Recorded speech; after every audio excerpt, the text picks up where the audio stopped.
नमो बुद्धाय, नमो धम्माय, नमो संघाय। आज हमारा 24वां लेक्चर है जिसमें हम नाम और रूप का वर्णन करने वाले हैं। आखिर नाम रूप क्या है? हम इसे नाम रूप भी कहते हैं और रूप नाम भी कहते हैं। तो आज हम वही स्टार्ट करेंगे, लेकिन उससे पहले हम लोग चित्त संगायन के साथ में आरंभ करेंगे।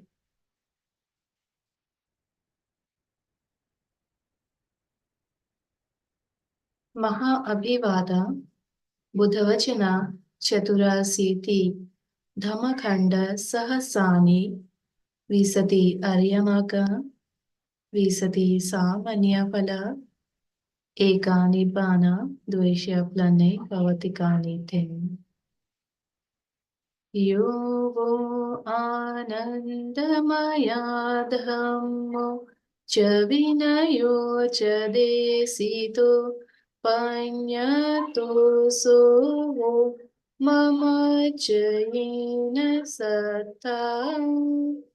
यो वो आनन्दमया धम्मो च विनयो च देशितो पඤ्यतो सो वो मम च येन सत्ता।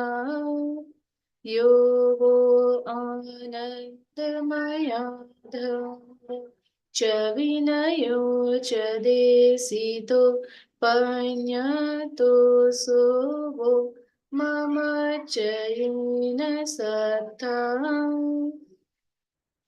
नमो तस् भगवतो अरहतो सम्मा संबुद्धस्स। पहली बार मैं अभिवादन करती हूँ अनुत्तरा सम्मा संबोधि को, जो पैण्याधिका हैं, जिन्होंने 20 असंख्य और 1 लाख महाकल्प में पारमी पूरी की है। नमो तस् भगवतो अरहतो सम्मा संबुद्धस्स। दूसरी बार मैं अभिवादन करती हूँ अनुत्तरा सम्मा संबोधि को, जो सद्भाधिका है, जिन्होंने 40 असंख्य और 1 लाख महाकल्प में पारमी पूरी की है। नमो तस् भगवतो अरहतो सम्मा संबुद्धस्स। तीसरी बार मैं अभिवादन करती हूँ अनुत्तरा सम्मा संबोधि को, जो वीर्याधिका है, जिन्होंने 80 असंख्य और 1 लाख महाकल्प में पारमी पूरी की है। इसके पश्चात हम लोग चित्त का संगायन करेंगे। तो आज हम लोग अहेतु का चित्त 18 इनका संगायन करेंगे। अहेतु का चित्त 18, जिसे 3 भागों में बांटा गया है।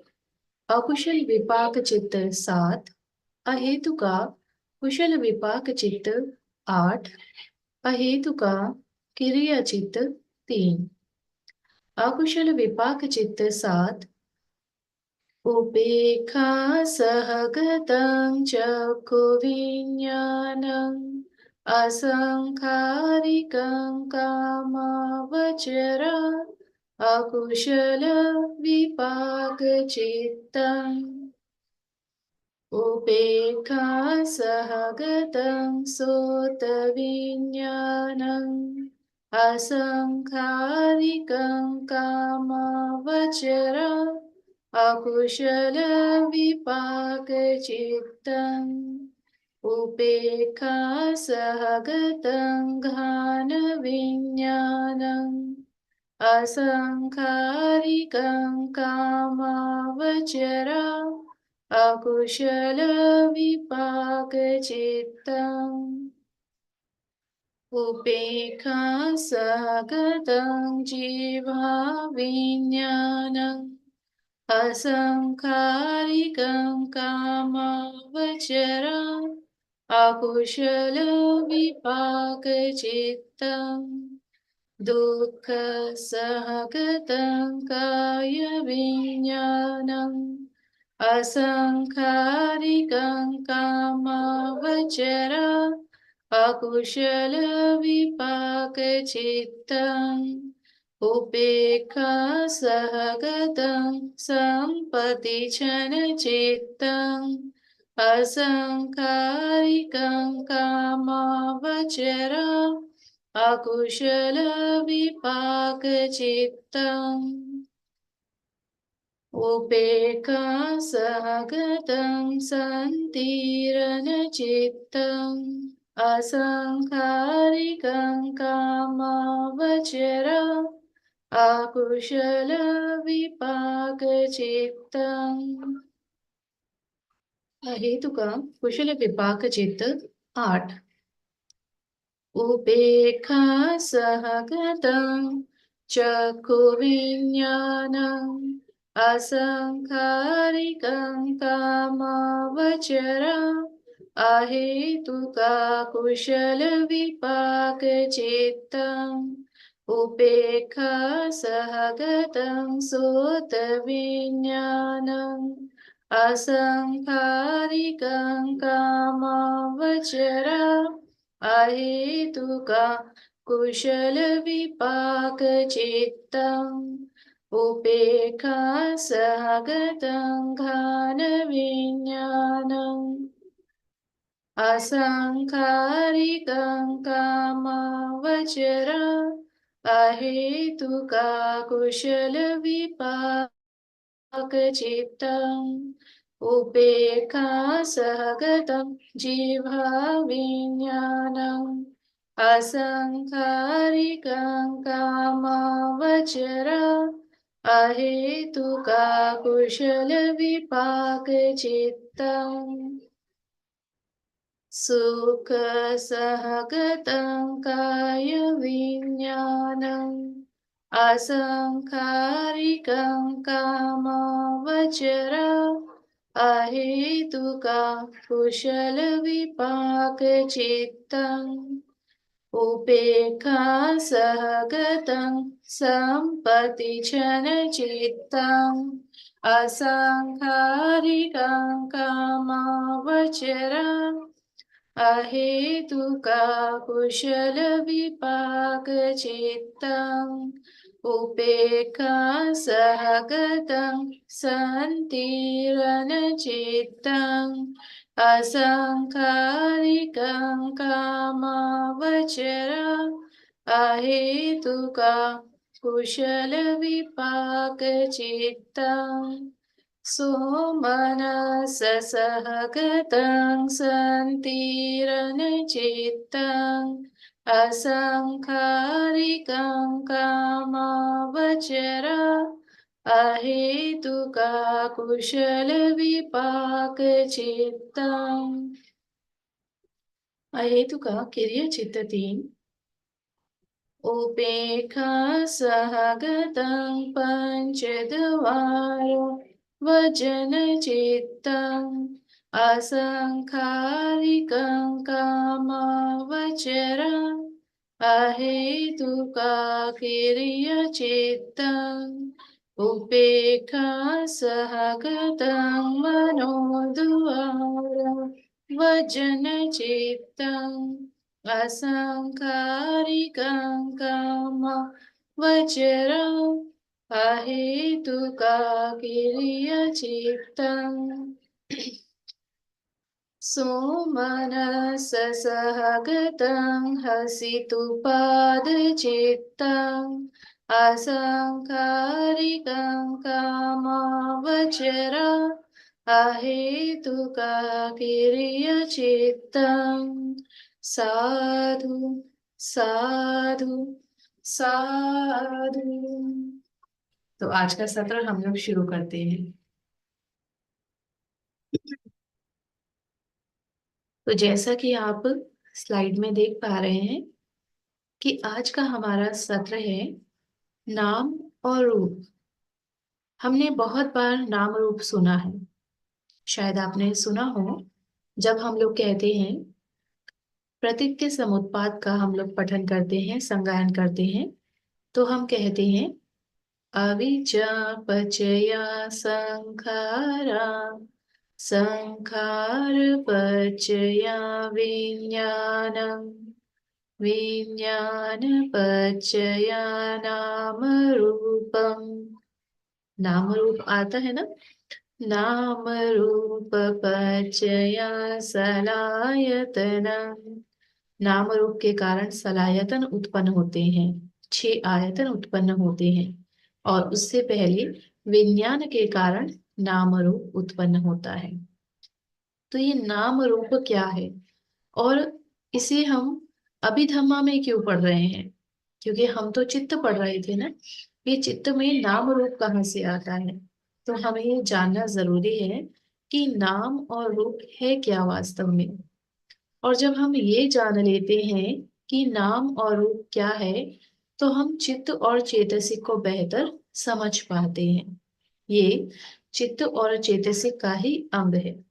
तो आज, क्योंकि मेरे पास में एक सुझाव आया था कि हम लोग देवता आवाहन नहीं करते हैं, और जबकि देवताओं को भी धम्म सुनने की बहुत आवश्यकता है, और देवता भी आतुर रहते हैं कि वे भी धम्म को सुने और उन्हें सुनने के लिए कोई आमंत्रित करे।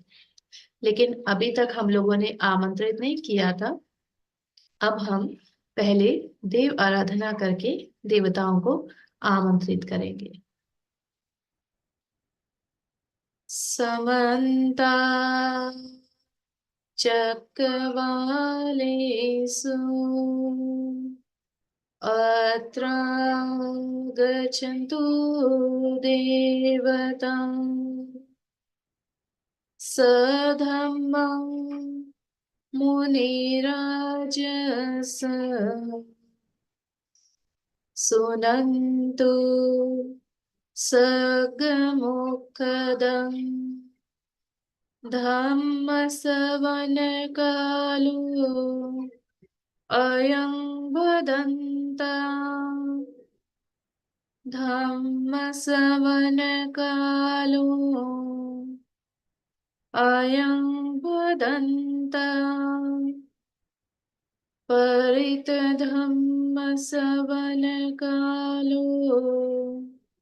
अयं वदन्ता। नमो तस् भगवतो अरहतो सम्मा सम्बुद्धस्स। नमो तस् भगवतो अरहतो सम्मा सम्बुद्धस्स। नमो तस् भगवतो अरहतो सम्मा सम्बुद्धस्स।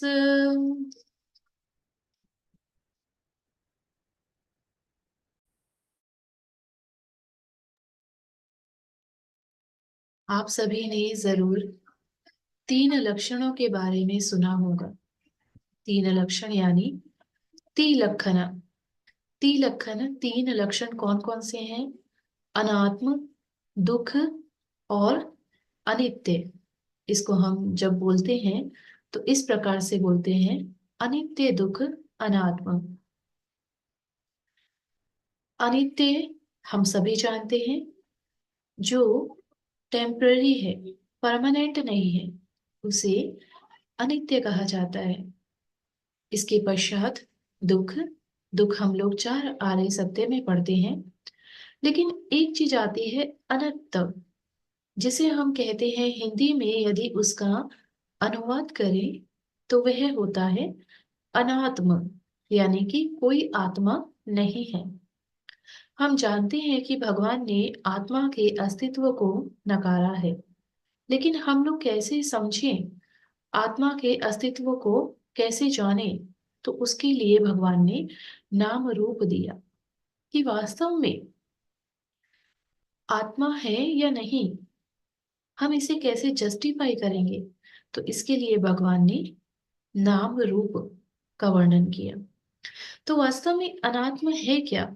अगर हम अनात्म को जानने का प्रयास करें तो अनात्म में भगवान धम्मपद में कहते हैं, अनात्म के लिए भगवान कहते हैं ऑल फेनोमेना, यानी कि सभी धर्म आर विदाउट सेल्फ, उसमें कोई आत्मा नहीं है, कोई मैं वाला भाव नहीं है जितने भी धर्म हम पाल रहे हैं।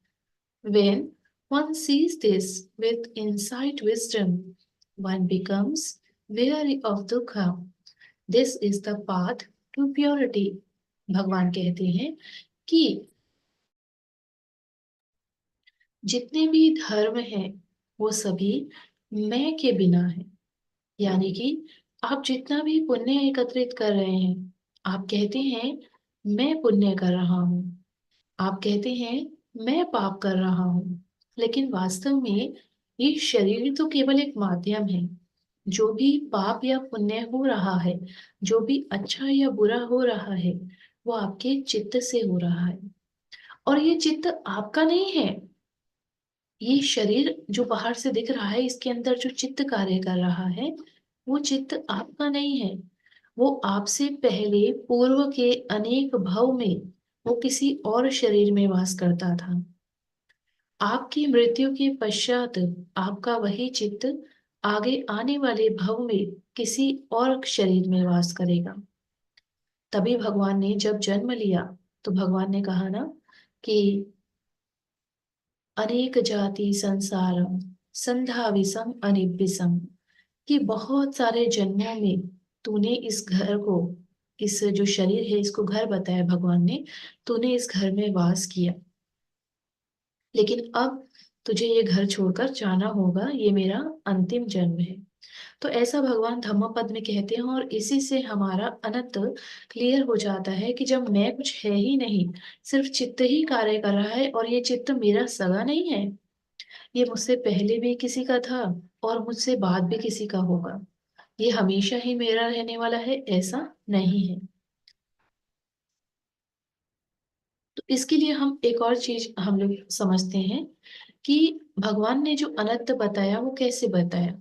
भगवान कहते हैं the Buddha's teaching does not support this ignorance, weakness, fear and desire, but aims at making man enlightened by removing and destroying the ignorance and desire. भगवान ने अज्ञानता या जितने भी हमारे भय हैं, जितनी भी हमारी तृष्णाएं हैं, इन सबको भगवान ने कभी भी बढ़ावा नहीं दिया या फिर इनके बारे में चर्चा नहीं की। भगवान ने बात की तो इनको नष्ट कैसे करना है उसके विषय में चर्चा की। और भगवान ने देखा, the Buddha realised that the idea of self is so deep rooted and not many people are willing to hear any teaching against them. देखिए आज भी हम जानते हैं ना कि हम लोग जब बाहरी शरीर को छोड़कर जब मन की बात करते हैं, तो बहुत सारे लोग हमारी बात को सुनने में इंटरेस्टेड नहीं होते हैं, और ये फैक्ट है, बहुत बार ऐसा होता है, भगवान के समय में भी होता था। तो इसे स्वीकार करने के लिए, इसीलिए भगवान ने नाम रूप या फिर अनंत की थ्योरी दी है कि वास्तव में तुम्हारा यहाँ कुछ भी नहीं है। जो चित्त तुम्हारे अंदर काम कर रहा है वो अनेक भव से पहले भी कई भव में वो रह चुका है, कई शरीरों में वो वास कर चुका है, वहां से बहुत कुछ इकट्ठा करके लाया है। आज तुम्हारे शरीर के अंदर वो कार्य कर रहा है। तुम्हारा शरीर अभी क्षण भर का है, तुम्हारी अगले ही क्षण मृत्यु हो सकती है, लेकिन वो चित्त जीवित रहेगा और वो चित्त फिर किसी काया में प्रवेश करेगा। तो ये जो तुम मैं करते हो या किसी आत्मा की बात करते हो, तो ये आत्मा है ही नहीं, मैं कहीं हूं ही नहीं, ये चित्त मेरा है ही नहीं, ये तो अनेक भव से कितने शरीरों में वास कर चुका है। तो भगवान 4 weeks after his enlightenment, he thought to himself, I have realized the truth which is deep, difficult to see, difficult to understand, comprehensible only by the wise.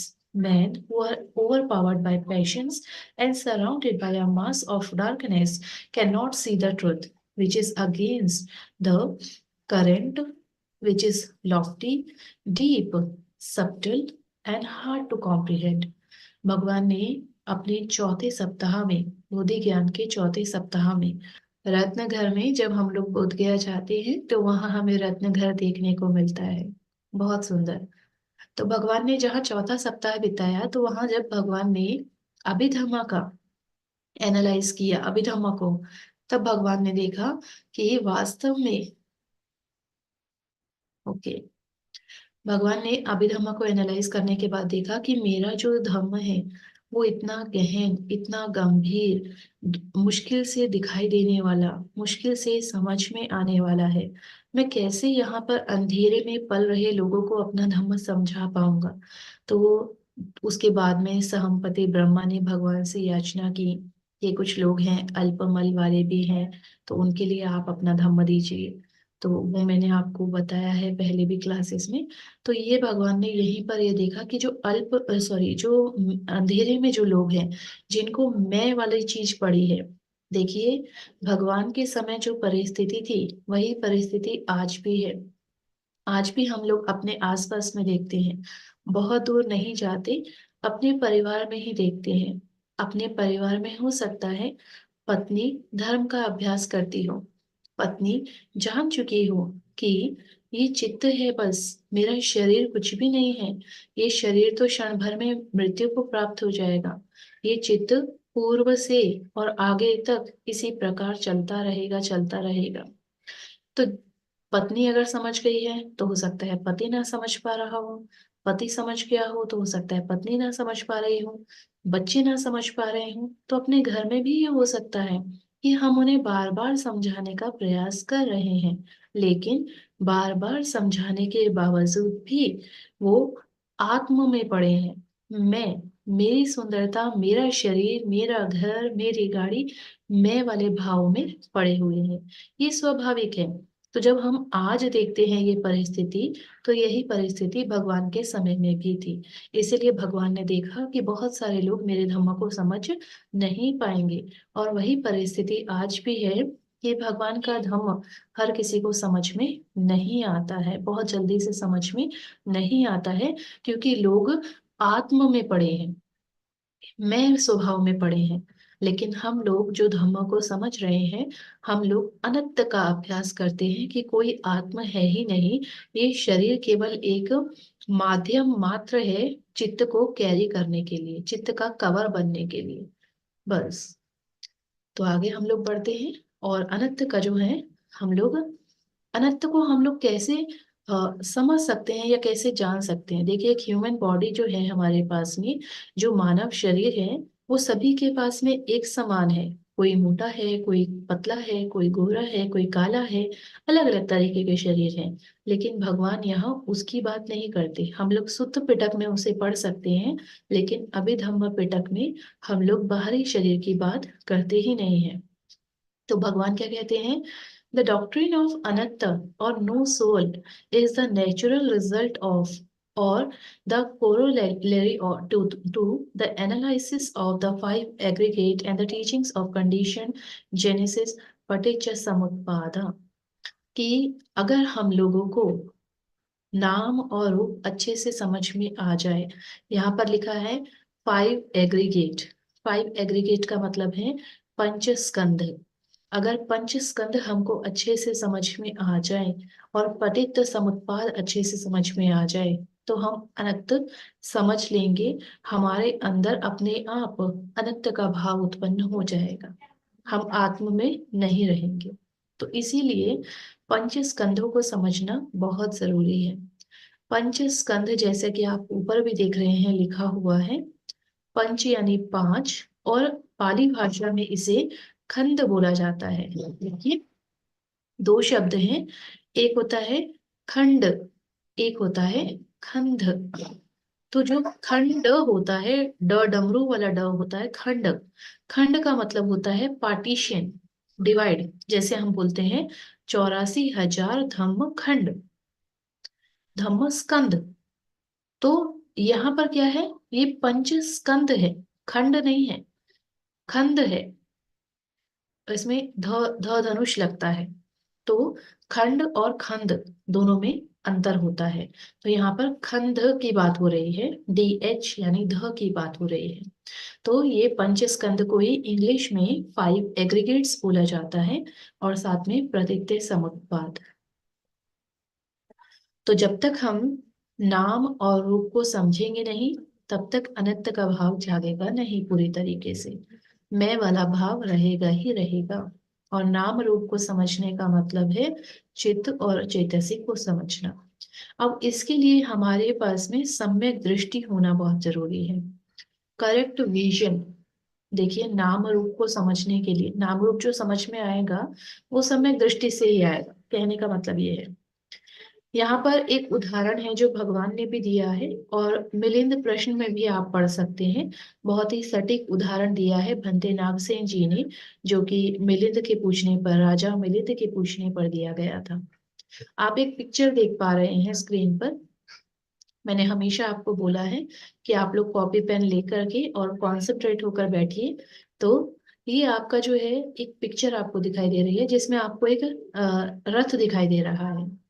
तो भगवान से जब पूछा गया कि आप इस शरीर को कहते हैं कि शरीर हमारा नहीं है, ये चित्त भी हमारा नहीं है, ये चित्त कहीं से आया है और फिर कहीं जाएगा, तो इसको कहने के पीछे आपका तात्पर्य क्या है? आप कैसे इसे एक्सप्लेन कर पाएंगे, कैसे समझा पाएंगे? तो भगवान क्या कहते हैं, इस रथ का ही उदाहरण देते हैं एक। भगवान कहते हैं, when the component parts of a chariot such as axles, wheels, frame, poles are arranged in a certain way, there comes to be the mere conventional term chariot. Yet, in the ultimate sense, when each part is examined, there is no chariot. भगवान क्या कहते हैं कि देखिए, एक उदाहरण दे रहे हैं भगवान खाली, कि अगर हम इस एक आकृति को, हम कह रहे हैं कि ये रथ है, लेकिन अगर हम वास्तव में देखें तो ये कुछ टुकड़ों का पुंज है। ये कुछ पार्ट्स जुड़े हुए हैं, कुछ भाग जुड़े हैं, जिन भाग की वजह से जब वो इकट्ठे मिल जाता है तो उसे हम कहते हैं कि ये रथ बन गया है। लेकिन अगर हम खाली पहिया उठा लें तो क्या हम पहिए को बोलेंगे कि वो रथ है? नहीं। क्या हम घोड़े को बोलेंगे कि वो रथ है? नहीं। क्या हम उसके फ्रेम को बोलेंगे कि वो रथ है? नहीं। लेकिन जब वो पूरा मिल जाता है तो उसके बाहरी रूप जो बन गया, बाहरी रूप को हमने एक नाम दिया कि वो रथ है। ऐसे ही हमारा शरीर अलग अलग पुंजों से मिलकर बना हुआ है। तो जब हम पूरे से सारे के सारे पुंज को एक साथ मिला देते हैं तो हम कहते हैं कि आप, पर्टिकुलर नाम दिया गया है हर व्यक्ति को कि आप ये व्यक्ति हैं। तो भगवान इसे शरीर की संरचना के हिसाब से यहाँ समझाते हैं। There comes to be the mere conventional term of being a person, yet in the ultimate sense, when each component is examined, there is no being as a basis for the assumption I am or I. In the ultimate sense, there is only mentality and materiality. तो जिसको हम कहते हैं मैं हूँ, वास्तव में मैं हूँ ही नहीं कहीं पर। अगर मेरे शरीर का एक एक अंग अलग कर दिया जाए तो मैं कहीं बचूंगा ही नहीं। क्या बचेगा? खाली सिर्फ चित्त बचेगा। या हम कहें मृत्यु के पश्चात जब जला दिया जाता है तो केवल चित्त बचता है, जो हमारी मेंटेलिटी और मेटेरियलिटी है, यानी कि चित्त और चेतसिक है। The vision of one who seize in this way is called correct vision. और जो भी व्यक्ति दूसरे व्यक्ति को इस रूप में देखता है उसे कहा जाता है सम्यक दृष्टि उत्पन्न होना। वैसे सम्यक दृष्टि भगवान ने बहुत तरह की बताई है सुत्त पिटक में। पाप और पुण्य में अंतर जानना, कुशल और अकुशल में अंतर जानना। आप जब चार आर्य सत्यों को, आर्य अष्टांगिक मार्ग को अच्छे से जान लेते हैं तो उसे कहा जाता है सम्यक दृष्टि उत्पन्न होना, सुत्त पिटक के हिसाब से। लेकिन अभिधम्म पिटक के हिसाब से भगवान कहते हैं कि जब व्यक्ति जान जाता है कि मेरा शरीर मैं हूं ही नहीं, वास्तव में ये अलग अलग भागों का, अलग अलग पार्ट्स का एक पुंज है, और जब भी सभी सभी पार्ट्स को एक कर दिया जाता है तो मुझे एक समूती सत्य या बाहरी सत्य मिलता है कि मैं हूँ, मेरा शरीर है। लेकिन वास्तव में मेरा शरीर सिर्फ चित्त और चेतसिक के अलावा कुछ भी नहीं है। जब व्यक्ति ये समझ लेता है तो वो अपनी बाहरी सुंदरता की तरफ बिल्कुल भी ध्यान नहीं देता है, वो केवल अपने चित्त की सुंदरता की तरफ ध्यान देता है। तो इसे कहा जाता है कि अभिधम्म के अनुसार सम्यक दृष्टि उत्पन्न होना। The more we know different namas and rupas by experiencing their characteristics, the more we will see that self is only a concept. It is not a paramatha dhamma. देखिए यहाँ पर एक उदाहरण दिया गया है रथ का। लेकिन अगर हम रथ के अलावा और भी कोई भी चीज देखें, अपने घर में हम लोग देखें, टेबल है, चेयर है, बेड है, विंडो है, डोर्स है, वॉल है, कारपेट है, कोई भी चीज हम लोग देखें तो वो अलग अलग टुकड़ों का एक पुंज है। और हमने उसे एक पर्टिकुलर नाम दिया है ताकि हम उसको पहचान सके। जैसे कि एक टेबल है। टेबल वास्तव में जो बाहर से दिख रहा है वो टेबल है, लेकिन उसका जो तत्व है वो लकड़ी है। और लकड़ी को हम देख नहीं पा रहे, हम लोग कहते हैं कि वो मेज है। मैं कहूंगी कि वो लकड़ी है, आप कहेंगे कि नहीं मेज है। अगर मैं कह रही हूँ कि वो लकड़ी है, इसका मतलब वो सम्यक दृष्टि हो गई। लेकिन आप कहेंगे कि वो मेज है, लेकिन वो लकड़ी से बना हुआ है। लेकिन वास्तविक तत्व तो उसका लकड़ी ही है ना। उसका पूर्व भी लकड़ी था, उसका भविष्य भी लकड़ी ही होने वाला है। वर्तमान में हमने उसको एक शेप दे दी, जिस शेप को आप बुला रहे हैं टेबल। वो गलत नहीं है बुलाना। भाई चीजों को पहचानना है तो बुलाना ही पड़ेगा ना। लेकिन वो सिर्फ बाहरी सत्य है।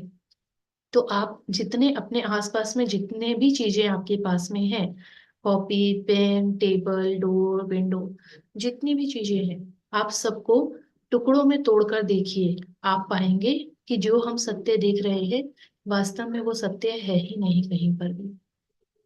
सिर्फ चित्त और चेतसिक का कमाल है, और निर्जीव चीजों में चित्त और चेतसिक नहीं होता। तो अनंत का तो हमने समझ लिया।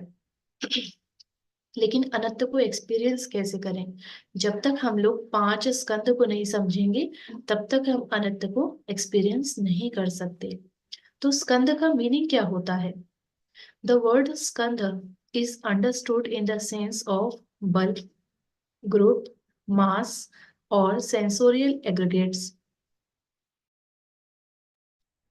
तो जो स्कंद है उसका वास्तव में तो मतलब होता है एक समूह में होना, एक गुच्छे में होना, या फिर हमारी जो सेंसेस है, उन सेंसेस के जो तत्व है या स्कंद है, उनको हम लोग कहते हैं which condition the appearance of life in any form, जो कि हमारे जीवन को किसी भी तरीके से चलाते हैं।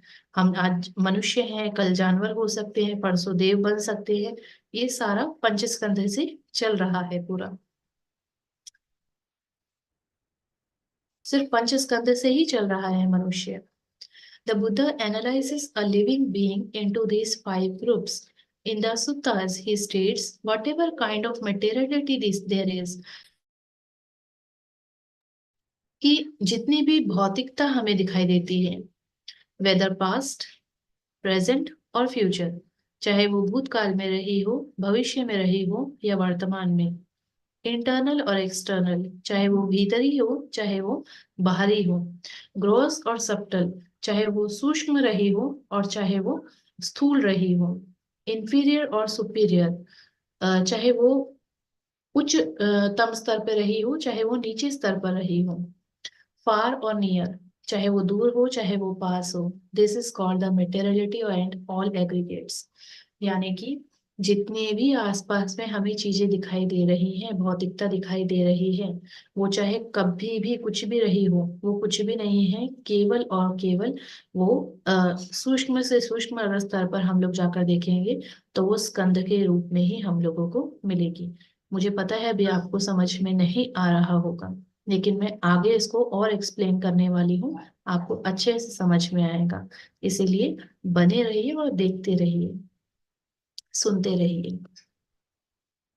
तो फाइव एग्रीगेट्स है कौन से? पंचस्कंद है कौन से? सब संग ही पंच खंदा। ये देखिए खंदा जो आया है ये पाली भाषा का शब्द है।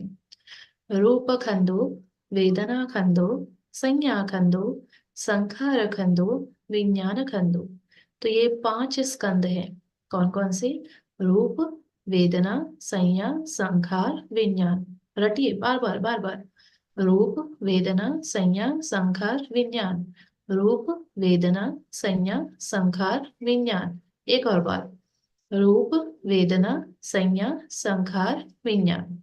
ये पांच स्कंद हैं, बार बार रिवाइज करेंगे तो आ जाएगा। तो सबसे पहला है हमारा रूपस्कंध। रूपस्कंध क्या है हमारा? द मेटेरियलिटी एग्रीगेट, जो हमें मेटीरियल ऊपर से दिखाई दे रहा है, यानी कि हमारी बॉडी के बारे में अगर मैं बात करूं तो जो हमारा शरीर बाहर से जो दिखाई दे रहा है वो पूरा रूप जो हमें दिखाई दे रहा है वो रूपस्कंध है। लेकिन उसके अंदर पूरा नाम भरा हुआ है। कौन कौन सा नाम है? पहला है वेदना, वेदना यानी कि फीलिंग्स। दूसरा है संज्ञा, संज्ञा यानी कि परसेप्शन। देखिए संज्ञा क्या होता है? वेदना तो हमें सीधा सीधा समझ में आता है, वेदना यानी फीलिंग्स होती है, सुखद वेदना, दुखद वेदना, उपेक्षा वेदना। रूप भी हमें समझ में आ रहा है, जो हमें बॉडी दिखाई दे रही है रूप। संज्ञा क्या है इसमें? संज्ञा क्या होता है? किसी चीज को पहचानना, जो हमारे मेमोरी में स्टोर रहता है उसे हम संज्ञा कहते हैं। जैसे कि मान लीजिए मैंने अ, एक पेन देखा, एक सिंपल सा उदाहरण मैं आपको देती हूँ। मैंने एक पेन देखा आज, फर्स्ट टाइम मैंने देखा। उससे पहले मुझे नहीं पता था कि पेन क्या होता है। जैसे बचपन में हम लोग स्टार्ट करते हैं तो हमें नहीं पता था कि पेन क्या होता है। लेकिन मैंने पहली बार देखा, अब उसके 10 दिन के बाद में या 15 दिन के बाद में मुझे एक और पेन दिखाई दिया। अब जब मुझे दूसरा पेन दिखाई दिया तो उसको देखकर मेरे मन में आया कि ये तो पेन है। मुझे कैसे पता चला कि वो पेन है? क्योंकि कुछ दिन पहले जो मैंने देखा था वो मेरे चित्त में स्टोर हो गया। उसने स्टोर कर लिया, उसकी मेमोरी वहां पर बन गई कि अब मैं उस आकृति का, उस शेप का जो भी कुछ देखूंगी तो मैं पहचान जाऊंगी कि ये पेन है। कोई व्यक्ति से हम लोग मिलते हैं, तो कोई व्यक्ति से हम लोग पहली बार मिले, हमने बातें की, उसका नाम पूछा, उसका घर पूछा। अब उसके बाद में वो 2 साल बाद, 3 साल बाद वो व्यक्ति हमको मिलता है। जब 3 साल बाद भी वो व्यक्ति हमें मिलेगा तो भी हम उसे पहचान लेते हैं। तो ये क्यों पहचान लेते हैं? ये संज्ञा स्कंध के कारण। संज्ञा का काम ही है मेमोरी में स्टोर करके रखना, एक जैसी सिमिलर चीजों को मेमोरी में स्टोर करके रखना और जरूरत पड़ने पर उसे याद दिलवाने का काम करना। तो संज्ञा है। चौथा है संखार। संखार यानी संस्कार जिसको हम बोलते हैं, ये मेंटल फॉर्मेशन है। देखिए पहला वाला मटेरियल था, ये मेंटल फॉर्मेशन है आपकी। और पांचवा है विज्ञान। विज्ञान यानी आपकी कॉन्शियसनेस। विज्ञान को आप चित्त भी कह सकते हैं।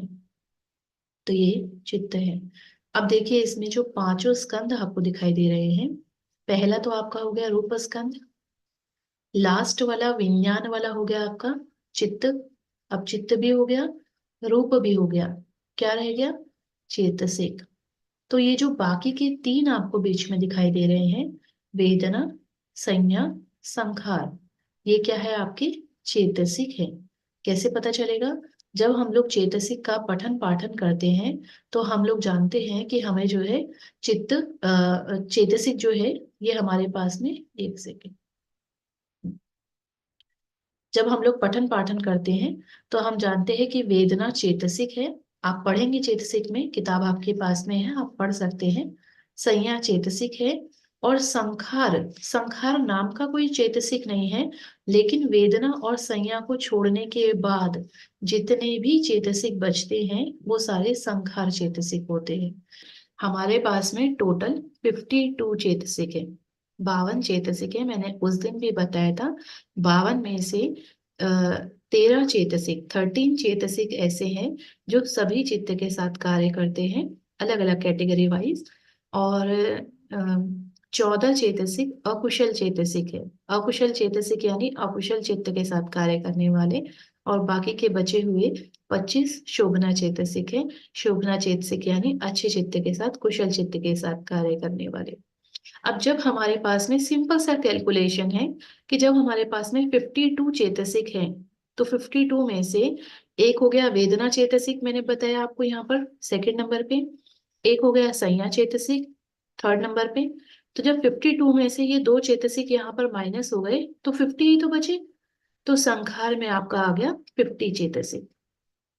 तो ये जो 5 स्कंद हैं, इन 5 स्कंधों में ही आप देख रहे हैं पूरा चित्त चेतसिक रूप समाया हुआ है। विज्ञान लास्ट है, विज्ञान का मतलब हो गया चित्त स्कंद, चित्त हो गया आपका। पहला है रूप स्कंद। रूप स्कंद का मतलब रूप हो गया, चित्त हो गया, रूप हो गया, और ये बीच के तीन जो हैं ये मिलकर के चेतसिक। तो चित्त, चेतसिक, रूप। तो अभी हम लोग देखेंगे। ओके, तो बुद्ध क्या कहते हैं इनके विषय में। भगवान कहते हैं, the Buddha statement, without directly knowing the whole, without fully understanding the whole, one is incapable of destroying suffering. जब तक कोई व्यक्ति इनको पूर्णतः जान नहीं लेता, तब तक कोई भी व्यक्ति अपने दुखों का अंत नहीं कर सकता। दुखों का अंत करने के लिए इन्हें बेहतर तरीके से जानना और समझना बहुत जरूरी है। अगर आपने नाम रूप को नहीं जाना तो अत्त में पड़े रहेंगे, यानी मैं वाले भाव में पड़े रहेंगे। और जब तक मैं वाला भाव रहेगा, तब तक जो है आप अपने दुखों का अंत नहीं कर पाएंगे। अब हम कहते हैं पंच उपादान स्कंध। अभी आप कहेंगे कि पिछली स्लाइड में अय्या जी ने पढ़ाया पंच उपादान स्कंध, पंच स्कंध, फिर से अय्या जी वही पढ़ा रहे हैं। पंच उपादान स्कंध, रूप उपादान खंडो, वेदना उपादान खंडो, संज्ञा उपादान खंडो, संखार उपादान खंडो, विज्ञान उपादान खंडो। अभी पहले हमने क्या पढ़ा था पिछली स्लाइड में, रूप खंडो खाली, और यहाँ पढ़ रहे हैं हम रूप उपादान खंडो। उपादान क्या होता है? उपादान होता है अटैचमेंट, आसक्ति। हम लोग प्रत्यय समुत्पाद में भी पढ़ते हैं, नाम रूप पचया सलायतन, सलायतन पचया फस, फस पचया वेदना, वेदना पचया तन्हा, तन्हा पचया उपादान। उपादान यानी आसक्ति। तो आसक्ति हमें इन्हीं पांच स्कंधों से है, रूप के प्रति, चित्त के प्रति, चेतसिक के प्रति। यही पांच स्कंध आपको यहाँ पर दिए गए हैं। क्या कहते हैं, ये जो पांच उपादान स्कंध हैं, the five aggregates of clinging, these are called उपादान स्कंध because they constitute the objects of clinging. क्योंकि इनके पास में जो उपादान के लिए इनके पास में ऑब्जेक्ट्स हैं, इनके पास में वस्तुएं हैं उपादान के लिए, आसक्ति के लिए, जुड़े रहने के लिए। भगवान कहते हैं what ever kind of materiality, वही उसी तरह का भगवान ने वर्णन किया कि चाहे वो पूर्व में रही हो, चाहे भविष्य में आने वाली हो, चाहे वर्तमान में हो, जितनी भी तरह की भौतिकताएं हैं, ये सारी की सारी भौतिकताएं आपके आसक्ति से, आसक्ति के सब्जेक्ट्स से जुड़ी हुई हैं। अब आसक्ति के सब्जेक्ट कौन से हैं, ये भी तो हमें जानना पड़ेगा कि आसक्ति किस किस चीज से हो सकती है, आसक्ति के विषय कौन कौन से हैं, उसकी विषय वस्तु कौन कौन सी है। तो ये जो पहले मैं अंतर आपको बता देती हूँ यहाँ पर, ये हमने पिछले वाले स्लाइड में हमने पढ़ा था पांच स्कंध, और यहाँ हम पढ़ रहे हैं पांच उपादान स्कंध। इसमें अंतर क्या है, हमने उपादान लगाया तो क्या फर्क पड़ा। देखिए, जो अरहंत होते हैं, या हम भगवान बुद्ध की बात करें तो भगवान बुद्ध और अरहंतों में पंच स्कंद होते हैं, पांच स्कंद होते हैं। लेकिन हम जो साधारण व्यक्ति हैं, साधारण मनुष्य है, इनके अंदर पंच उपादान स्कंध होते हैं। हमें इन स्कंधों के प्रति आसक्ति होती है, लेकिन भगवान को या फिर अरहंतों को इन स्कंधों के प्रति आसक्ति नहीं होती। तो जब हम बात करेंगे अरहंतों की तो हम कहेंगे पंच स्कंध, लेकिन जब हम बात करेंगे साधारण व्यक्ति की तो हम कहेंगे पंच उपादान स्कंध। तो ये अंतर है इसमें। अब आसक्ति हमें हो तो रही है चित्त चेतसिक रूप के प्रति, लेकिन हमारे इसका जो विषय वस्तु है आसक्ति का, वो किस चीज से है। हालांकि उसको बहुत डिटेल में समझेंगे तो अच्छे से समझ में आएगा, लेकिन मैं शॉर्ट में आपको बता रही हूँ। चत्तारो उपादान, चार प्रकार के उपादान है, चार प्रकार की आसक्ति है। कौन कौन सी आसक्ति है? पहला है काम उपादान, क्लिंगिंग टू सेंस प्लेजर। हम लोग जानते हैं काम भोगों के प्रति जितनी भी आसक्ति है, जैसे हमारे चाहे वासनाओं को लेकर के हो, चाहे हमारी भौतिकता जितनी भी आसपास में दिखाई दे रही है, घर गाड़ी परिवार, इनके प्रति जो भी हमारी आसक्ति है वो काम उपादान बोला जाता है उसे, क्लिंगिंग टू सेंस प्लेजर्स। दूसरा है दिट्ठी उपादान। दिट्ठी उपादान का मतलब है गलत दृष्टि के प्रति, मिथ्या दृष्टि के प्रति आसक्ति।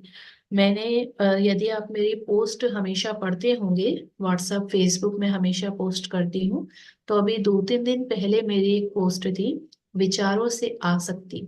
यदि आपने वो टॉपिक पढ़ा होगा, तो विचारों से आसक्ति यानी कि अपनी दृष्टि से आसक्त हो जाना, कि जैसा मैं समझ रहा हूँ वैसा ही ठीक है, वैसा ही सही है, वही उचित है।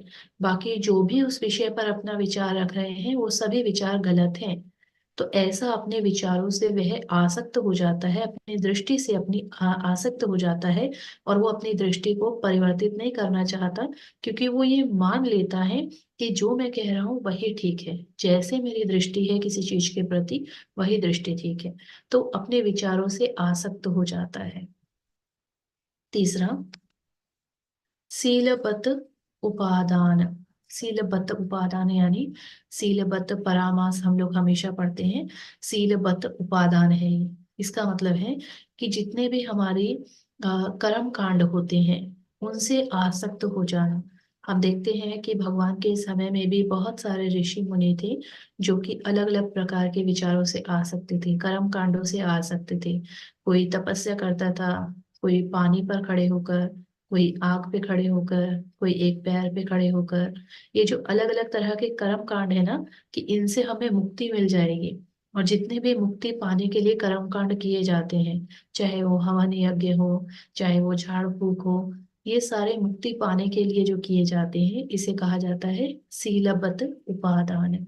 यानी कि अपने कर्म कांडों से आसक्ति हो जाना, कि हम अपनी मुक्ति के लिए कोई भी प्रयास ना करें, मन को परिशुद्ध करने का कोई प्रयास ना करें, बल्कि जितने भी कर्म कांड है उसको हम कर लें तो हमारी मुक्ति हो जाएगी। तो ऐसा संभव नहीं है। इसके पश्चात नेक्स्ट है अत्तव अत्तवाद उपादान। अत्तवाद उपादान वही जो सबसे चौथा उपादान है, जो अभी हमने बात की, अनत्त वाली बात की हमने, मैं वाली बात की। तो मैं जब आता है तो अत्त हो जाता है, आत्म अत्त। और जब हम अनंत कहते हैं तो उसका विपरीत हो जाता है कि मैं कुछ भी नहीं हूँ, अनात्म भाव आ गया है, कोई आत्म नहीं है। लेकिन जब आत्म के प्रति दृष्टि रहती है कि मैं हूँ, मेरा ये शरीर है, मेरा ये सब कुछ है, भौतिकता के प्रति, तो उसको कहते हैं अत्ववाद उपादान। तो अब आप देखिए कि आपकी जो दृष्टि है वो सम्यक नहीं हो पा रही है नाम रूप के प्रति। तो आप इन चारों में से किस प्रकार की अटैचमेंट से घिरे हुए हैं, लेकिन वो आसक्ति छूटेगी। अनंत का आप अनुभव कर पाएंगे। अनंत का अनुभव तभी कर पाएंगे जब आप नाम रूप को जानेंगे और प्रतीति समुत्पाद को जानेंगे। तो ये 4 प्रकार की आसक्ति है, और किसी भी प्रकार से व्यक्ति आसक्त हो सकता है। हम लोग अभी तक एक ही प्रकार की आसक्ति जानते थे, कि कोई व्यक्ति अपने घर के प्रति, परिवार के प्रति, मित्र के प्रति, या पत्नी के, पति के, बच्चों के प्रति, माता पिता के प्रति, भौतिक संपत्ति के प्रति, गाड़ी है, आभूषण विभूषण है, महंगे वस्त्र हैं, इनके प्रति होता है। पहली आसक्ति तो यही होती है। दूसरी आसक्ति मैं वाली होती है। मेरा शरीर, अपनी सुंदरता को खत्म होते हुए व्यक्ति देख नहीं पाता है। देखिए आज का बड़ा ही भयानक सत्य है कि आज की जो युवा पीढ़ी है वो दीर्घ आयु नहीं होना चाहती है।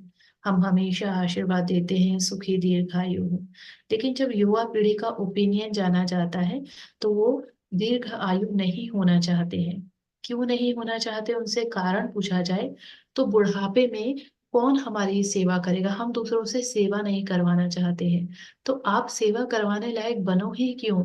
आप ऐसे भी जी सकते हैं कि आप बुढ़ापे तक, जब तक आपकी उम्र रहे तब तक आप अच्छे से चल फिर सके और अपना काम कर सके, और आपके पास में उतनी संपत्ति भी हो।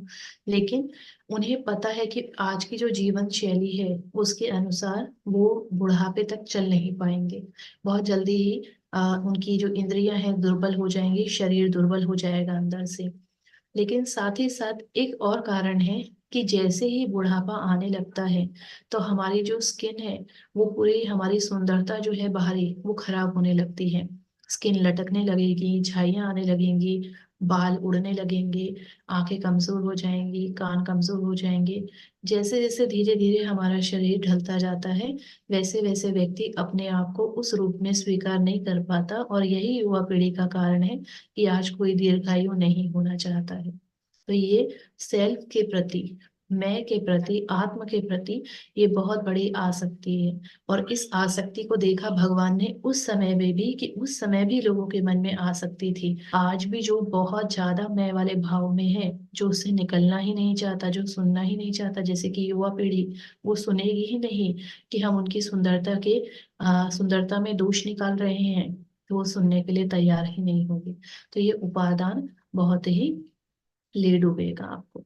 तो आज हमने ये सारे विषय पढ़े हैं। इसको और भी डिटेल में हम लोग नाम रूप को जानेंगे अगली क्लास में।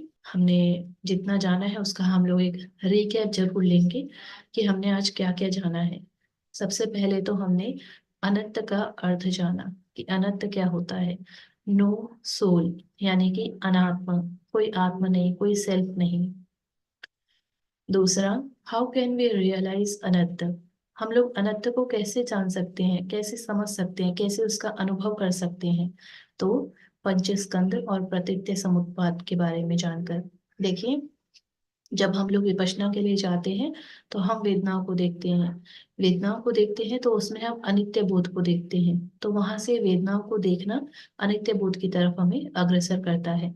लेकिन अनंत को जब देखना है तो इसके लिए आपको प्रतीत समुत्पाद को जानना होगा और प्रैक्टिकली उसका अनुभव भी करना होगा, तभी आप अनंत को समझ पाएंगे। तीसरा, why is it important to know five स्कंध, पंच स्कंधों को पढ़ना क्यों जरूरी है। टू अंडरस्टैंड चित्त एंड चेतसिक, चित्त चेतसिक को जानने के लिए, एंड डेवलप समाधित्य रिगार्डिंग बीइंग्स, और सम्यक दृष्टि उत्पन्न करने के लिए, अलग अलग व्यक्तियों के प्रति सम्यक दृष्टि उत्पन्न हो कि सभी नाम रूप से बने हुए हैं, कोई भी व्यक्ति बाहरी जो अपीयरेंस है वो उसकी वास्तविक अपीयरेंस नहीं है। इसके बाद हमने स्कंद का अर्थ जाना, साथ ही साथ पंच स्कंद और पंच उपादान स्कंद, इसमें क्या अंतर है वो भी हमने जाना। और अंत में हमने आसक्ति के चार जो विषय वस्तु है उसके बारे में हमने जाना, चार प्रकार की आसक्ति की विषय है। तो इतना आज हमने जाना, ये बहुत ही कम है, ये सिर्फ नाम रूप का एक इंट्रोडक्शन है आपके लिए। लेकिन हम जो जानेंगे नाम रूप को और डिटेल में जानेंगे। आज के लिए हम लोग यहीं पर इस सत्र को समाप्त करते हैं, और मैं आशा करती हूँ कि आप लोगों ने अच्छे से अ, पंच उपादान स्कंध, क्योंकि आप के अंदर और हमारे अंदर सभी के अंदर पंच उपादान स्कंध ही है, नाम रूप ही है। ना आप सत्य हैं ना मैं सत्य हूँ, हम लोग जो भी एक दूसरे को दिख रहे हैं वास्तव में हम लोग सत्य नहीं है। सत्य हमारा कुछ और ही है, जो हमारे भीतर है नाम रूप के फॉर्म में। तो ऊपर से लेमिनेशन चढ़ी है, बहुत सारे लोग कहते हैं अरे आप बहुत सुंदर हैं, आप बहुत हैंडसम हैं। बहुत सारे महिला और पुरुष हैं जिनको सुंदरता के पैमाने में तोला जाता है। लेकिन जब हम लोग पंच उपादान स्कंधों को पढ़ते हैं तो हम जानते हैं कि ये ऊपर की खाली लेमिनेशन है। ये हमें नाम रूप से भी सीखने को मिलता है। और नाम रूप में जैसा आपने देखा कि नाम और रूप, नाम का मतलब है चार प्रकार, वेदना, संज्ञा, संखार, विज्ञान। और एक रूप स्कंध है आपका रूप। रूप रूप है, नाम में चार है, वेदना, संज्ञा, संखार और विज्ञान। तो रूप तो आपका बॉडी हो गया, एक्सटर्नल बॉडी जो आपको दिखाई दे रही है, एक्सटर्नल इंटरनल 28 प्रकार के रूप है। 28 प्रकार के रूपों के बारे में अभी हमने जाना नहीं है, हम लोग जानेंगे आगे की क्लासेस में। तो वो रूप स्कंद है 28 प्रकार के रूप। और जो नाम है, नाम में चार आते हैं आपके, वेदना, संज्ञा, संखार और विज्ञान।